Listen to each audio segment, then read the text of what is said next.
gentlemen, welcome to the ride of your life. As we begin our spectacular journey, we ask that you please keep your seatbelts fastened for the entire flight. If you're sitting in the front seat, please make sure your feet, arms, and bags do not touch the helicopter controls. It's going! This is the quietest helicopter of its class in the world. More importantly, it's also the safest helicopter ever produced. So relax and enjoy this unique aerial view of Niagara. You're in good company. We fly about 100,000 people every year. Among them, such celebrities as Sir Richard Branson, singer Elton John, actor Russell Crowe, and golf legend Greg Norman. Looking downstream as we climb over the Whirlpool Golf Course, you can see the prestigious Niagara Parks Commission School of Horticulture, home of the Butterfly Conservatory. A stroll through these lush gardens and elaborate parklands reveals why it's a favorite year-round destination for thousands of tourists every year.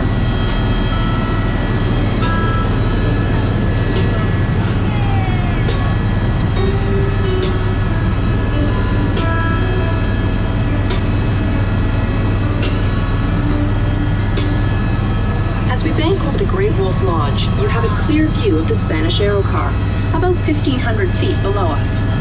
This aerial tram carries sightseers over the mesmerizing waters of the Niagara Whirlpool. The Whirlpool's current is so strong that objects can be caught in its swirling waters for weeks before escaping into the lower river. Normally, the Whirlpool flows counterclockwise.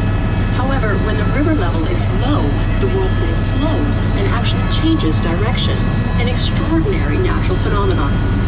The lowest water level occurs naturally during the heat of summer, but because the local generating plants divert river water to create hydroelectricity, the water level drops significantly when energy needs are high. This section of the Niagara River, below the falls, is called the Niagara Gorge. It's a favorite destination for hikers, nature lovers, and recreational fishermen. Most scientists believe that 12,000 years ago, the falls were located near Queenston Heights, 11 kilometers downstream from their current location, and actually eroded their way along this stretch of the Niagara River at a rate of about a meter per year. In the early 1950s, when hydro plants began diverting water, the erosion rate slowed to a mere 3 centimeters per year. When the first European man reported seeing the falls, Father Louis Hennepin, in 1678, the falls would have been close to their current location, but the Canadian Horseshoe Falls would have formed only a shallow U shape. Past the Rainbow Bridge are the American Falls and the narrow Bridal Veil Falls. You'll notice that the river above the American Falls is shallow and turbulent. This is due to naturally occurring massive cracks in the riverbed. Scientists believe that the erosion caused by these powerful rapids will eventually destroy the American Falls. Thankfully, according to their calculations, we still have about 2,000 years to enjoy them just as they are.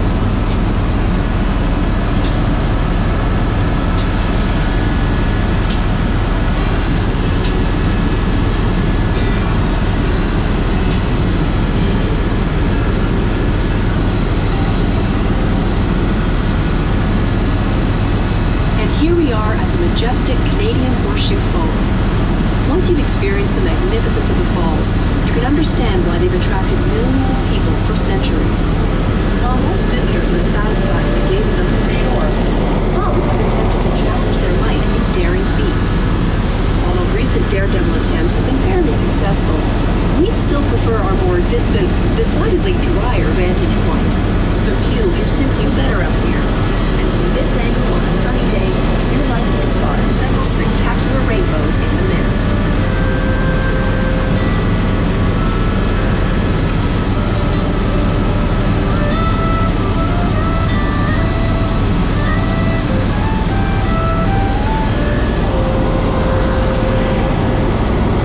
On the Canadian side of the river is Queen Victoria Park, the crown jewel of the Niagara Parks Commission.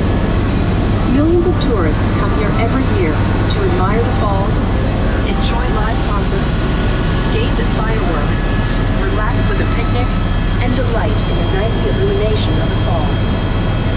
The Niagara River Parkway is the only road that passes through the park, which stretches for 58 kilometers from Fort Erie to Niagara-on-the-Lake. The Niagara Parks Commission, established in 1885 to preserve the parklands, keeps the entire stretch of parkway clean and beautiful.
now have a clear view of two massive concrete structures extending down the side of the gorge to the river's edge. These are the hydro-generating plants I spoke of earlier, the Sir Adam Beck complex here in Canada, and the Robert Moses complex in the United States. The two large reservoirs on either side of the river hold the water that is brought from the gates upstream until it is needed. For those of you interested in exploring the fascinating process of turning water into electricity, tours are offered at the Sir Adam Beck Generating Complex throughout the day. Before we land, here's some trivia to impress your friends. Niagara Helicopters is the oldest helicopter sightseeing company in the world. We've been flying passengers over the falls since 1961. The flags in our parking lot show the countries where the majority of our passengers live. We'll leave it up to you to name them. If all the miles Niagara Helicopters flies in one 3-day weekend were placed end-to-end, they would stretch from Niagara Falls to Germany and back. We hope you've enjoyed your flight. For your safety, as we begin our descent into Niagara Heliport, we ask that you please keep your seatbelts fastened until our staff come to help you out. Before you exit the helicopter, please return your headset to where you found it. And as you leave, please walk directly to the exit gates. If you haven't already done so, remember to pick up your free flight certificate in our souvenir shop, where we also have Niagara Helicopters t-shirts, sweatshirts, and pins available. The photograph that was taken as we left is also ready for you in our photo studio. And if flying has given you an appetite, our cafe has a sheltered patio from which you can comfortably view our helicopters outlet. Thank you for flying with Niagara Helicopters. Have a wonderful stay in Niagara. We look forward to seeing you again soon. Have a great day and a safe journey home. And remember to check out your takeoff photograph, which is now ready for you in our photo studio.